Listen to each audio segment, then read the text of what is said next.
What's up? What's up, travel hackers? Tonight we're going to talk about some ways that you can score a deal on rental cars and how you can cut the cost of rental cars as you begin to log on.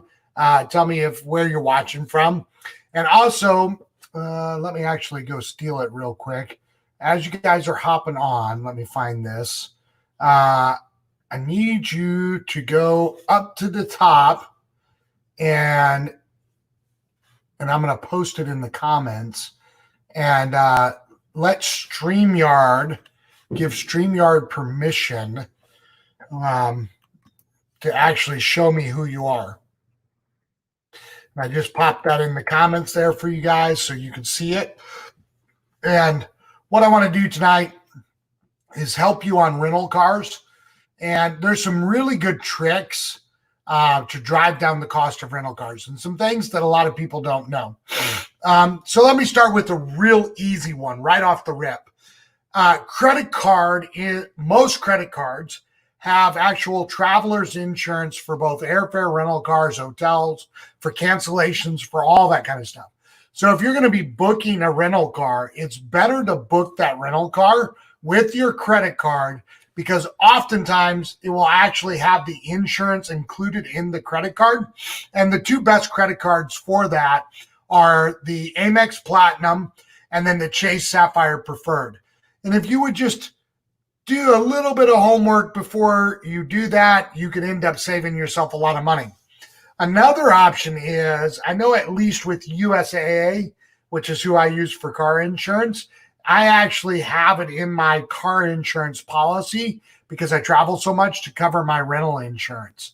That way I don't have to pay extra, because oftentimes that's a $14 to $15 a day expenditure, or maybe more, depending on what kind of car you rent.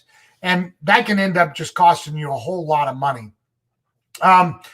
Here's a big one. Now, it can be, it doesn't have to be, it can be slightly inconvenient, but I've seen it save quite a bit a day, which is that you're going to check just a little bit further out from the airport and return to the airport. All right.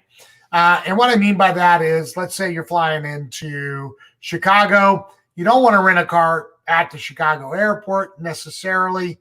When a short Uber ride for $20 and then an Uber ride back for another $20 potentially could save you a couple $100, right?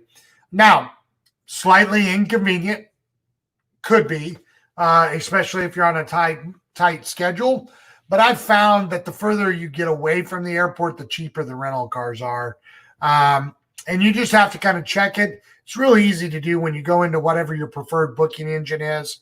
And then you're just going to hop in there and kind of mess around with that a little bit. Here's another one. Walk up, right?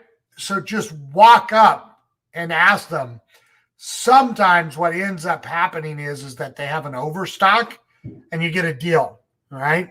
Now, the great thing about rental cars is they don't fluctuate as bad as flights or even as much as hotels.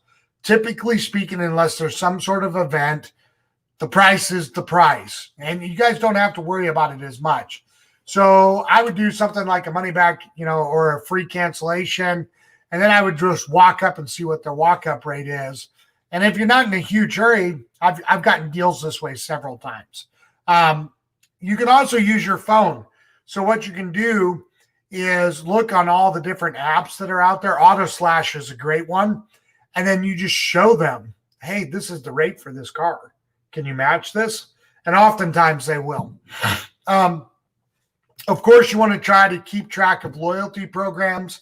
If you're using your credit card stuff, it's really important that you double and triple dip if you're doing the credit card game. Okay.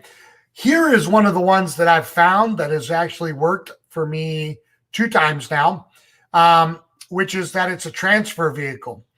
If you are going to be going to several locations, sometimes you can actually book a rental car to be returned at another location, and they'll cut you a deal for actually doing that. Now, you have to kind of facilitate the process of that, right? Does it match your journey? Does it match your itinerary? Those kind of things. You got to kind of figure all that out. But I've found that if you'll actually return that rental car to a different location, that the prices are actually significantly less. Let me see. Let's see. Yeah, so the last one I'm going to talk about is, like I talked about with hotels last night, there's actually unpublished rates. There's the ability for you to get rental cars for significantly less with a little bit of research on unpublished fares.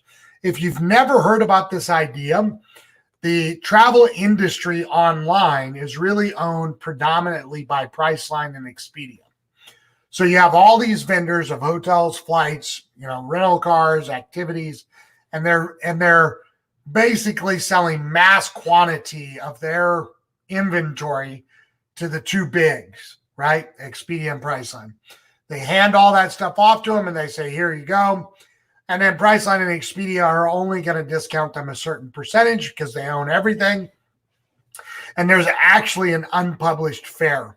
And if you do your research on unpublished fares, cancellation policies are not as friendly, but the savings are often worth it if you know for sure that you're going to be going. And we're talking like not Corona kind of crazy stuff, but just in general.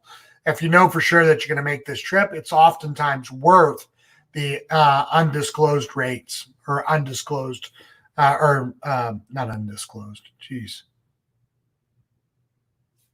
I'm having a brain fart for whatever reason. Okay, so what I want to do, we're going to talk a couple more nights about travel hacks. But if you've got any questions, I'm just going to open it up for questions real quick. Unpublished fares. That's what I was trying to say. I don't know why it wasn't coming out right. If you've got any questions, just go ahead and drop them in the feed for me. I'll just take a second here just because rental cars is kind of short. There's not a ton of hacks available for rental cars. The ones that I've given you tonight, can significantly save you when played properly. And I'll just wait just a couple of seconds, see if anybody has any questions, and then log off.